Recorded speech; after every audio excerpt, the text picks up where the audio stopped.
Hey viewers, in this video we are going to learn about position book, position conversion, position details and much more. Please watch the video till end, don't miss anything. Let's start. Tutorials for positions. First, you need to log in with your Samco ID. Then, click on Accounts and tap on My Positions. Now, tap on EQ Circle button to switch summary between equity and commodity segments. If you wish to see today's position, so click on the day, or for yesterday position, whole position, tap on net. You can search position by contract name. You can also click on the script name.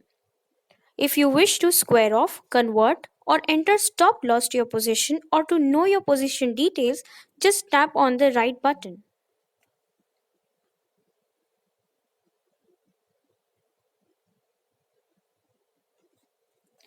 If you wish to view your profit and loss from previous close price, just tap on the settings icon at the top of the screen and select day profit and loss and previous close. Similarly, if you wish to view your profit and loss from buying price, just tap on the settings icon at the top of the screen and select average price and total profit and loss. If you have any query, please comment in the section below or feel free to contact us. Thanks for watching. Don't forget to like, comment and subscribe for the more videos.